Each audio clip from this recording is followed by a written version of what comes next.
ரொம்பவே சிம்பிளான 2 இன்கிரீடியன்ட்ஸ் வச்சு டெலிஷியஸான மேங்கோ மூஸ் எப்படி செய்யணும்னு பார்த்துடலாமா? 1/2 லிட்டர் பால், 1 டம்ளர் தண்ணி ஊற்றி அதை கொதிக்க வச்சிட்டேங்க. ஒரே ஒரு அரை லெமன் மட்டும் எடுத்துக்கிட்டேன். 4 மாம்பழம் மட்டும் தனியாக எடுத்து வச்சுக்கிட்டேன். மாம்பழத்தை இப்போ வந்து கட் பண்ண வந்து ஸ்டார்ட் பண்ணிடலாம். நான் இப்போ தான் ஃபஸ்ட் டைம் செய்கிறேங்க. ஆனால் ஃபஸ்ட் டைமே இவ்வளோ ஒரு இதாக வரும்னு சொல்லிட்டு நான் எக்ஸ்பெக்ட் பண்ணவே கிடையாது.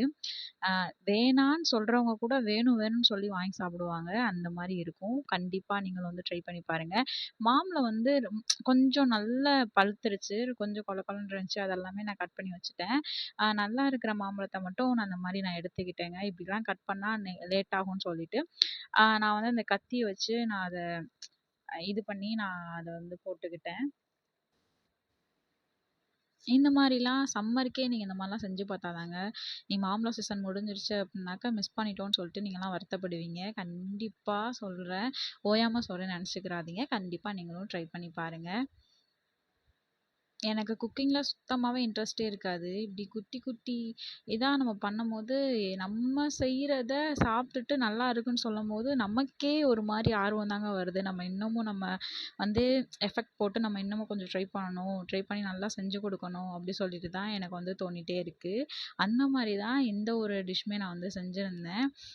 சூப்பராக இருந்துச்சுன்னு சொல்லிட்டு சாப்பிடாத என் ஹஸ்பண்ட் கூட சாப்பிட்டாங்க. இப்போ பால் கொதிச்சதுமே நம்ம லெமனை வந்து நம்ம புழிஞ்சு விட்டுக்கலாம். லெமன் இல்லாதவங்க வினிகர் கூட லைட்டாக சேர்த்துக்கோங்க. கொஞ்சம் புளிப்பு அதிகமாக இருந்துச்சுன்னா நீங்கள் தண்ணி விட்டு கூட அதை நீங்கள் வந்து வடிகட்டி இன்னொருக்கா கூட வந்து அலசிக்கலாம். இந்த தண்ணியை வந்துட்டு நம்ம சப்பாத்தி மாவு, பூரி மாவு கூட சேர்த்து பெனஞ்சோன்னா உடம்புக்கு வந்து ஹெல்த்தின்னு வந்து சொல்கிறாங்க. அது எந்த அளவுக்கு உண்மைன்னு தெரிலங்க. நீங்களும் தெரிஞ்சால் எனக்கு வந்து கமெண்ட்டில் வந்து சொல்லுங்கள். ஆனால் எனக்கு அந்த டயத்தில் வந்து எனக்கு தேவைப்படலை. அதனால தனியாக வந்து எடுத்து வச்சிட்டேன். இப்போ ஒரு மிக்ஸி ஜாரில் மேங்கோ பல்ப்ஸ் அதோடு சேர்த்துட்டு நம்ம இந்த பாலாடை இதை வந்து சேர்த்துக்கிடலாம். சேர்த்துட்டு மிக்சியில் போட்டு நம்ம வந்து கிரைண்ட் பண்ண போகிறோம். அதுக்கு முன்னாடி வந்துட்டு நான் கொஞ்சோண்டு ஹனி வந்து சேர்த்துக்கிட்டேன். ஏன்னா வந்துட்டு மேங்கோ வந்து புளிப்பாக இருந்தாலும் இருக்கும் இல்லையா? அதனால கொஞ்சோண்டு ஹனி வந்து நான் வந்து சேர்த்துக்கிட்டேன். ஹனி சேர்க்கலன்னா கூட பரவாயில்ல தான். அதுக்கடுத்து இது வந்து டெக்கரேட்டிவ்க்காக நான் கொஞ்சம் மேங்கோ பல்ப் மட்டும் நான் வந்து எடுத்துக்கிட்டேன். தனியாக எடுத்து வச்சுக்கிட்டேன்.